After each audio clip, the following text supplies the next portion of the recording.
I want you to picture the scene for a second. Imagine dark, heavy storm clouds rolling across the sky of medieval Europe. The wind is absolutely howling, and in the distance, church bells are echoing through the fog and the rain. It's an incredibly atmospheric, almost haunting setting, right? But the real storm that was about to hit Europe wasn't made of rain and thunder at all. It was an invisible, devastating force that would literally rewrite the course of human history. Today in this explainer, we're exploring the dark history of the Black Death, looking directly at our source material to trace this terrifying journey. Okay, let's dive into this. What if one single disease could erase nearly half of Europe's population? I mean, it's almost impossible for us to wrap our modern minds around that kind of scale. We're talking about a microscopic threat that swept across entire continents, leaving just a trail of unimaginable devastation. You see, this wasn't just a sudden medical crisis. It was a full-blown existential one that completely shattered the world as people knew it, altering the economy, society, and honestly, human psychology for generations.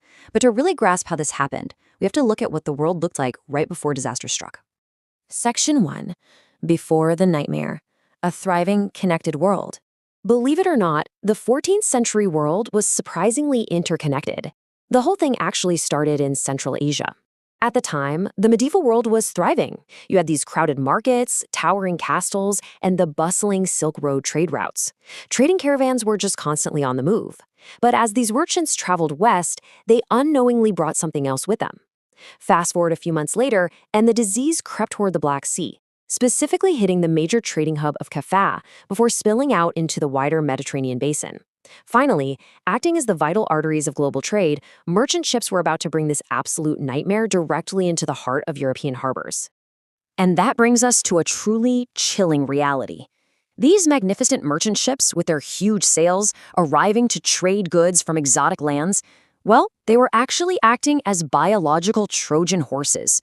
Deep down in their hulls, just scurrying among the grain and cargo, were infected rats. When these ships sailed into busy European ports like Messina in Sicily or the sprawling harbors of Genoa, the citizens waiting on the docks had absolutely no idea that the very vessels bringing them immense wealth were also delivering their doom. Section 2. Arrival and Panic. The Unseen Terror Unleashed.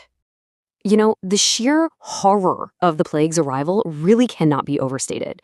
As the very first victims fell ill, absolute panic just swept through these medieval towns. It typically started with a sudden, violent fever and this extreme weakness that left victims completely bedridden. Then came the terrifying hallmark of the plague, the swollen lymph nodes, or buboes. But what was truly terrifying was the speed. Many victims succumbed within mere days of showing the first symptoms.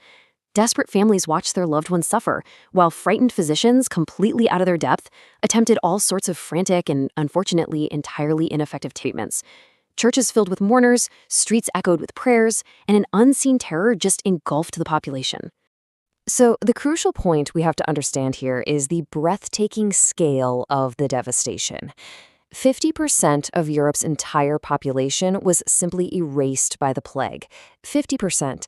In a matter of a few short years, 1 out of every 2 people died. The scale of this loss is just staggering to think about. Entire villages were left completely abandoned. Once bustling homes were emptied out, and the surviving population was left deeply traumatized in a world that had suddenly lost its workforce, its families, and its leaders. Section 3. The Society Collapses. The Breakdown of the Medieval World. When a society loses half its people, the very fabric of daily life just tears apart. We've all seen the eerie, iconic plague doctors in their long, dark robes and beaked masks, right? Now, as a quick aside, while this specific uniform actually originated in later outbreaks during the 17th century, it still perfectly encapsulates the apocalyptic mood of a society in total freefall. Just imagine navigating through the thick fog, the pouring rain, and the smoke of burning belongings in quarantined cities, your way lit only by flickering candlelights. The basic institutions that held the medieval world together were completely buckling under the weight of mass graves and overwhelmed clergy. This societal collapse triggered a devastating, but entirely logical chain reaction. Because so many peasants perished, vast stretches of farmland were simply abandoned. This immediately triggered extreme labor shortages. There was literally no one left to harvest the crops or tend the livestock.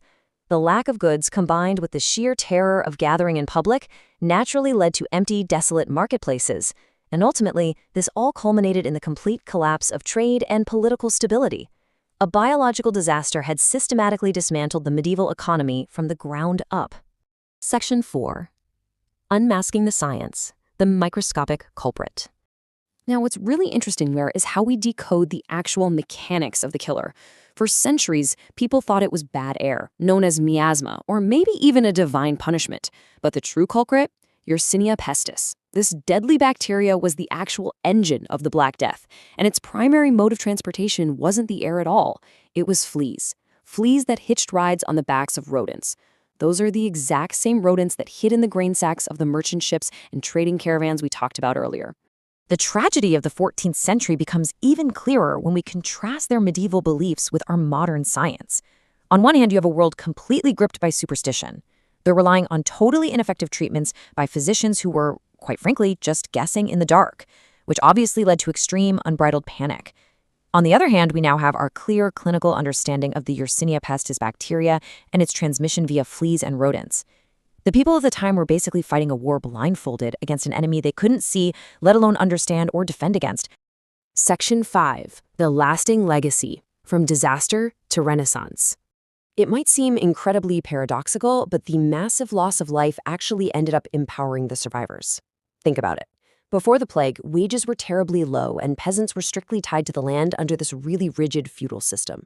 But post-plague, those extreme labor shortages meant the surviving workers suddenly had immense leverage.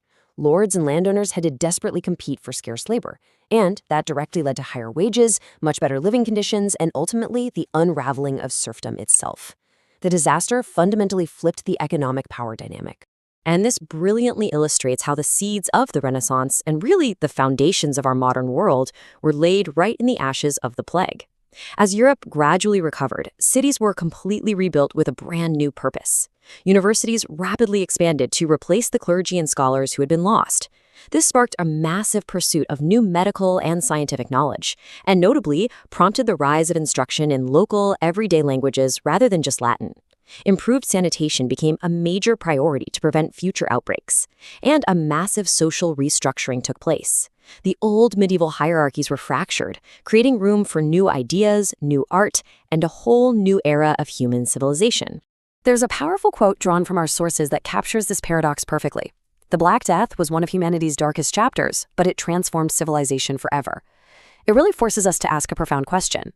How often does our greatest progress emerge from our most catastrophic disasters? It's a haunting thought for sure, but one that proves just how resilient humanity truly is.